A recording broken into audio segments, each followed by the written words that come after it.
It's that time for our week 13 recap. It's hard to believe, but we've already finished our 13th week in this course, and we have 2 more to go. So we're just going to go over some of the important aspects of our week 1 writing, just to recap. So first of all, let's start with journals in the classroom. Most of you were very positive in your feedback about journaling, and many of you remember journaling as students. Most of you liked this, and there were a variety of experiences you had using different kinds of journals.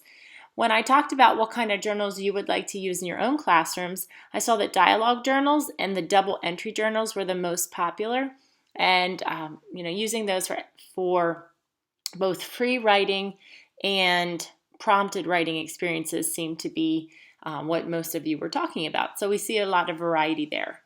And that leads me to my second bullet, writing with choices. Most of you had strong opinions about either loving creative writing or loving prompted writing. There were very few of you that liked writing both ways. And I see that with my own students in class. I see that with my own children, and I myself have definitely like writing more creatively. But each one of you will like either creative or prompted writing better. And I just want you to remember that you are representative of the classroom of students that you'll have, and that sitting out there in those little seats, you'll have some kiddos that love prompted writing, and you'll have some kiddos that love creative writing. And so we want to give them a variety of opportunities to write in different ways, and also we want to give them choice.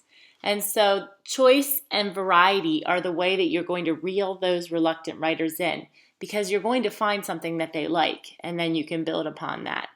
Also, two negatives when it comes to writing that I want you to avoid. One is never give writing as a punishment. Someone mentioned that in their Padlet post that they had to, or maybe it was their discussion board, but they remember writing sentences as punishment in school. I remember writing sentences also. I know the librarian, she was so mean, and she would make us write sentences for talking, like I will not talk in the library 100 times. And I remember other teachers doing that as well. I will not forget to put my name on the paper 50 times. Do not give writing as a punishment. There is something else that would be better and more applicable to fit whatever rule was broken. This is the surefire way to get kiddos to associate writing as a negative thing.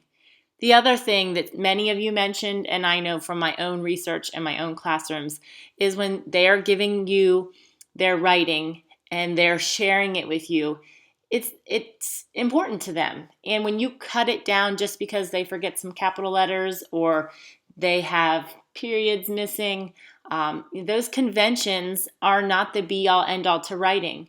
You'll find that developmentally they will come. And I think in the presentation I said conventions aren't going to be concrete in their little minds until about the end of 2nd grade. Yes, we want to teach it. We want to have mini lessons. We want to use that morning message and point out the punctuation, point out the spacing and the capitalization, and let them do it together with you. But when you give them the chance to write independently, you want to focus more on that message, their creativity. Those writing domains, there's 5 areas. One of those 5 is conventions. So 1/5 of your feedback to them should be about conventions. But even more important would be, is their story focused? Does it have good content? Is it organized with a beginning, middle, and end? And does it have any of those elements of style? Those make up a better writer. The conventions, again, will come. If you think about a good author, yes, an author is going to have some conventions, but they send their stories that they create to editors, and the editors focus on the conventions. But the meat of the story, what makes you a good writer, is not the conventions. It's your message and that creativity. So we really want to kind of put the conventions to the side and not focus on them. And that way, we're probably going to be a little more positive when we approach the students about their message, and we'll create better writers in the process. I asked you to support ways that you could connect reading and writing in your classroom, and I shared many of my own ideas. I love the ideas that you were sharing. You had great, great ideas. Here are a couple of my favorites, though. one person said that they know of a classroom that writes prompted writings, and I thought maybe in a journal, but they do Throwback Thursday, Terrible Tuesday, and Flashback Friday. And I know even with my own girls, my daughters, they love to post pictures for Throwback Thursday, Terrible Tuesday, Flashback Friday.